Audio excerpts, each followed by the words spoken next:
like my only shot. My name is Donna. I still remember the day when I first met Mark as if it were yesterday. He had an easygoing smile and an air of confidence that drew me in. "Hey, Donna, nice to meet you," he said, extending his hand to shake mine. "So you're the one my friends have been raving about." I laughed, my heart fluttering.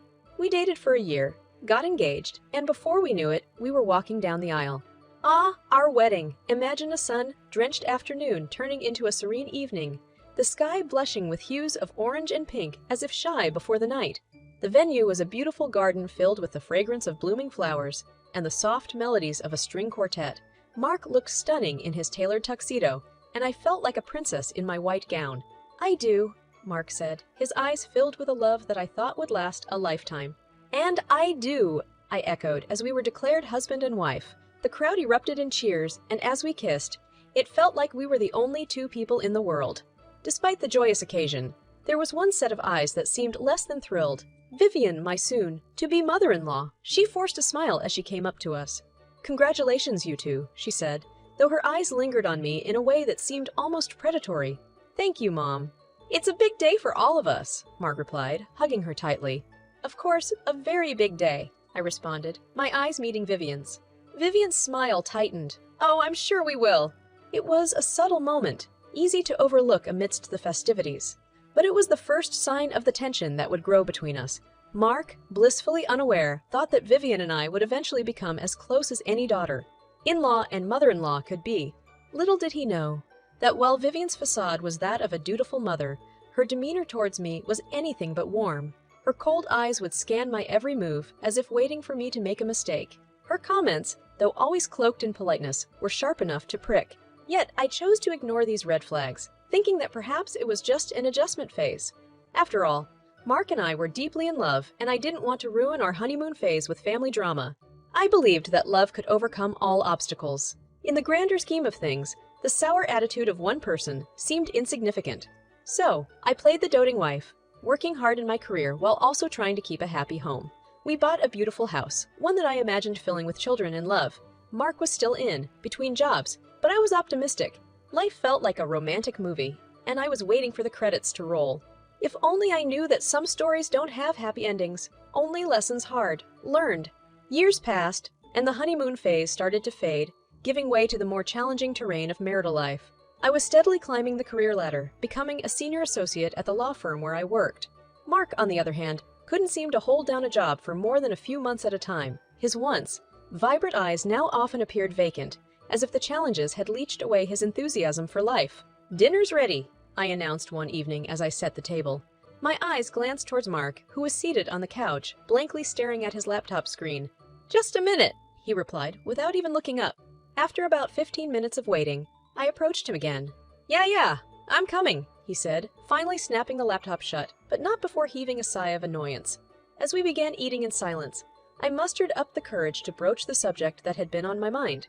"Mark, have you heard back from any of the job interviews you went to?" He sighed. "No, not yet. But why does it matter? You're earning enough for both of us." I felt a sting at his words. "It's not about the money, Mark. It's about both of us contributing to this relationship. It's a partnership." "Yeah, well, some partners are more equal than others, aren't they?" he retorted, his tone tinged with bitterness. Before I could reply, he abruptly left the table, mumbling something about not being hungry anymore. I sat there alone, staring at the plate of uneaten food and wondering where the man I married had gone. Adding to this already complex equation was Vivian, my mother-in-law. Her visits to our home became more frequent as Mark's employment situation worsened. She would often arrive unannounced, each visit accompanied by thinly veiled barbs directed at me. "Oh, Donna, you're still working these long hours. No wonder my son is so unhappy," she'd say, her words like icicles that pierced my heart. It was a painful time. I began to feel like I was carrying the weight of our relationship on my shoulders. Mark was becoming increasingly distant, spending most of his time locked in the study or engaged in hushed conversations with Vivian. Despite the growing chasm between us, I never stopped fighting for our marriage. I took on the mortgage for our new house, a quaint cottage-style home situated in the suburbs, imagining that it would be the place where we'd raise our kids. To make life easier for Mark, I even bought a second car, thinking freedom might help him regain his lost zeal. Then, a glimmer of hope. I found out I was pregnant with twins. I thought the news would be the catalyst for Mark to snap out of his downward spiral. When the doctor showed us the ultrasound, pointing out the two little heartbeats, I felt an overwhelming sense of joy and purpose. I looked over at Mark, expecting to see the same emotion mirrored in his eyes. Instead, what I saw was a flicker of something I couldn't quite place. Was it dread? Before I could ponder further, he masked it with a smile that didn't quite reach his eyes. "You happy about this?" I asked, my voice tinged with vulnerability. "Of course," he said, but his eyes shifted away from mine, unable to hold my gaze. And that's when I realized the cracks in our relationship were becoming too big to ignore. The man sitting beside me was a far cry from the one I had said I do to. He had changed, or maybe he had simply revealed his true self, a person unwilling to share the burdens and joys of a committed relationship. That night, as I lay in bed, a sense of foreboding washed over me. Little did I know that my intuition was a harbinger of the storm that was about to hit, forever altering the course of our lives.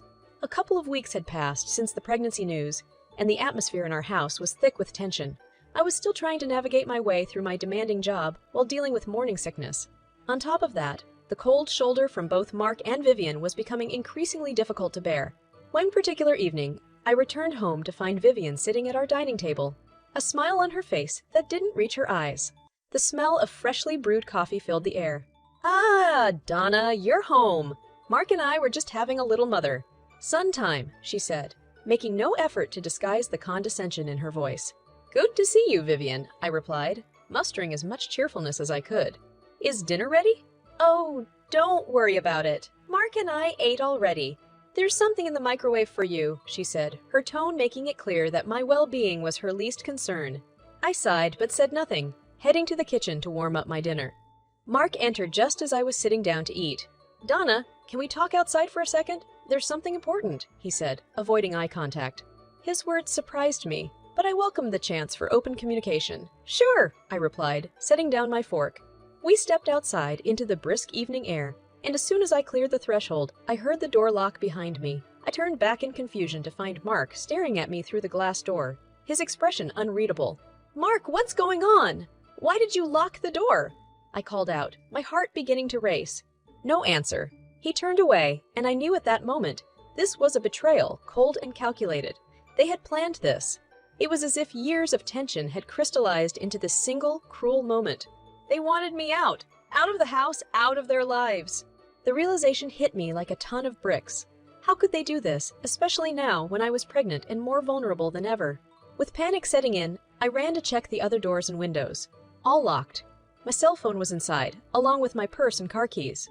I was stranded, isolated. My mind raced. The nearest house was my sister's, a 15-kilometer walk away. I hesitated, considering the dark path that lay ahead, the dangers it might hold, the physical toll on my pregnant body. But what choice did I have? With no other option, I set out, the gravel crunching under my feet as I stepped onto the dark road. The cold air was piercing, making me shiver uncontrollably. But I trudged on, each step fueled by a mixture of adrenaline, fear, and anger. About 4 kilometers into the walk, disaster struck. My foot slipped on a loose stone, and I twisted my ankle. The pain was excruciating. I let out a scream, clutching my ankle as I fell to the ground. Tears streamed down my face, but after a few agonizing minutes, I pulled myself up. I couldn't afford to be incapacitated. I had to keep going. Limping, battling waves of pain and nausea, I continued my painful journey. My thoughts oscillated between disbelief at Mark and Vivian's cruelty and worry for the unborn lives I was carrying. I mustered every ounce of strength I had for them, focusing on the little heartbeats that depended on me. That night was the longest of my life, and as the first rays of dawn began to light up the sky, I finally saw the welcoming outline of my sister's home. When she opened the door and saw my tear-streaked face and disheveled appearance, she knew immediately that something was horribly wrong. "Come in," she whispered, her eyes filled with a mixture of relief and concern. "You're safe now." Safe. As I crossed the threshold, I knew that safety was a relative term. The battle was far from over. It had only just begun. But at least now, I had someone on my side. And in that moment, that made all the difference. My sister Emily opened the door wider, allowing me to limp into the warmth of her living room. The contrast between the chilling external world and her cozy interior only highlighted the surreal nature of what had just happened to me.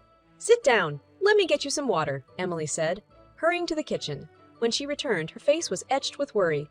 "What happened, Donna? You look like you've been through hell." I hesitated, the words jamming in my throat. "I've been locked out in my own home, Em. By Mark and Vivian. They planned this." She looked at me, stunned. That's just sick, Donna. Are you sure? I nodded, the gravity of the situation settling on both of us. I'm sure. I could see it in their eyes, the coldness. I can't believe I'm saying this, but they wanted me gone, and they chose tonight, of all nights. Emily's eyes narrowed. Why tonight? I hesitated, rubbing my pregnant belly. I think it's because they know about the twins. It's as if the news pushed them over the edge. The room was quiet for a moment, the weight of my revelation hanging in the air. Emily finally broke the silence. You can't go back there, Donna. At least not alone. I know. But what about my things? My documents, the house, the cars. All these are in my name, and I can't let them just kick me out of my own life. Don't worry, Emily said, her voice steely. We'll sort it out. For now, you need to rest. You've had a long walk and it's not good for you or the babies. Though I wanted to deal with the situation right away, my exhaustion won out. I leaned back into the sofa and closed my eyes. But sleep didn't come easily. My mind kept replaying the night's events. The next morning, we were joined by Emily's husband, Robert, who worked for the police. Emily filled him in on the details, and the room was filled with a tense silence. This is criminal, you know, Robert finally spoke, his voice thick with disbelief and anger. We need to take this to the authorities immediately. But what will they charge them with? They're smart, Robert. They locked me out but left no physical evidence of abuse, I said, frustrated. They were using drugs, weren't they? Robert looked directly at me. Yes, I replied. I've suspected for a while but never had proof. Then we start there. We get a search warrant and catch them red-handed. That'll give us enough ground to move forward. And what about Donna? Emily interjected. She can't just walk back into that house even with them arrested. We need to ensure she's secure and protected. Robert nodded. Agreed. We'll arrange for a police escort to accompany her back home, and we'll start the process of getting a restraining order against both of them. That sounded like a plan, a course of action that gave me a glimmer of hope in the midst of the emotional tumult. It was a long shot, but at that moment, it felt like my only shot. And I was willing to take it. Armed with resolve and backed by the law, I felt a newfound sense of empowerment as we approached my house later that day. The moment had arrived, the reckoning was at hand, and I was ready. As Robert and his team broke down the door, I couldn't help but think about the journey that had led me here. The 15-kilometer walk the previous night had been a brutal one, both physically and emotionally. Yet, in a strange way, it was also liberating. With each painful step, I had left behind a piece of my old life, my old fears, my old self. And now, a new walk was about to begin. This one wouldn't be easy either, but at least I wouldn't be walking it alone. I felt the grip of Emily's hand tighten around mine, and as we stepped into the house, I knew that whatever lay ahead, we would face it together. The door burst open under the pressure exerted by Robert and his team. The sight that greeted us was surreal. Mark and Vivian, looking disheveled, were sitting in the living room, surrounded by drug paraphernalia. They froze as they saw the police swarm in. Mark Williams, Vivian Williams, you're under arrest for drug possession, Robert announced as the handcuffs were placed around their wrists. You have the right to remain silent. Anything you say can and will be used against you in a court of law. The house was buzzing with police activity. Officers collected evidence, snapping photos of the drugs and other illicit items. Meanwhile, Mark and Vivian were escorted into a police vehicle. I stood there, in the middle of what was supposed to be my sanctuary, feeling a strange mix of vindication and sadness. Are you all right, Donna? Emily asked, her eyes filled with concern. Relieved, I replied, though it was far from the full spectrum of what I was feeling, but also anxious about what's next. Robert approached us after finalizing some details with his team. We'll be taking them in for booking and then they'll await their court date. Given the evidence, it's likely they'll be convicted. Emily squeezed my hand tightly. We're not out of the woods yet, but at least now you can breathe a little easier. I wish it were that simple, I said, my eyes meeting hers. This is more than just getting them behind bars. I need to think about divorcing Mark, legalities around our joint possessions, and most importantly, I'm bringing 2 lives into this world. This is going to be a long road. Robert nodded gravely. It will be. But you're not alone, Donna. We'll stand by you every step of the way. Speaking of steps, have you considered what you'll do with the house and the cars? I've been thinking about that, I said. Everything is in my name. I earned them, and I see no reason why Mark should benefit from them, especially after tonight. Emily chimed in. Don't worry, Donna. They won't. We'll get the best legal advice to make sure of that. You've been through enough. As we were talking, my phone buzzed. It was a message from my boss, likely about a work emergency. It struck me how the world outside hadn't stopped moving even when my personal life had come crashing down. Looks like reality is calling me back, I sighed, staring at the screen. "You're stronger than you think, Donna," Robert said.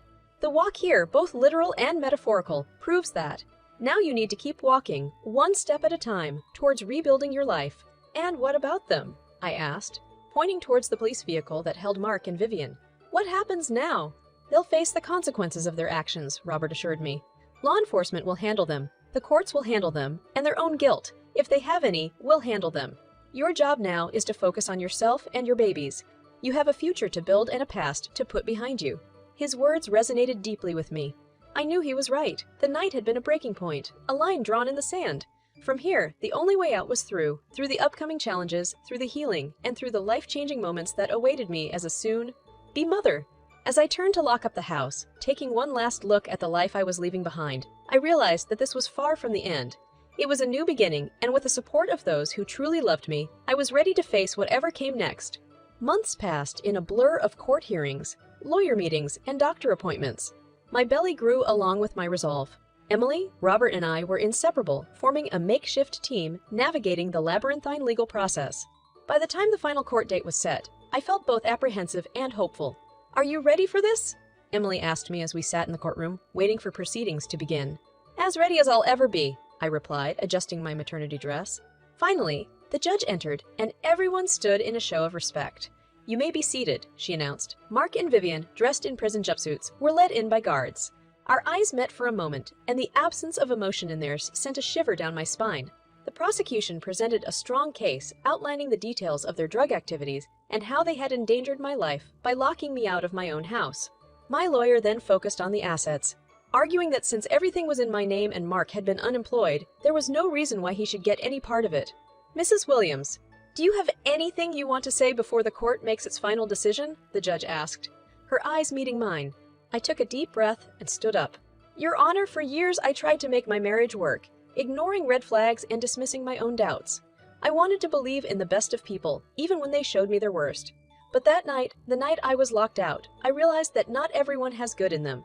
And today, I'm not everyone has good in them. And today, I'm not. Just standing up for myself. But for these two lives, I touched my belly gently, who deserve a better start than being tied to a legacy of cruelty and manipulation." The room fell silent as I took my seat. Even Mark and Vivian seemed to be stunned into silence by my words. The judge cleared her throat. "Based on the evidence presented and the arguments made, this court finds Mark Williams guilty of drug possession and grievous bodily harm. He is sentenced to 7 years in prison. Vivian Williams is found guilty of drug possession and is sentenced to 5 years in prison. All assets will remain with Mrs. Donna Williams." A wave of relief washed over me as the gavel came down. Emily hugged me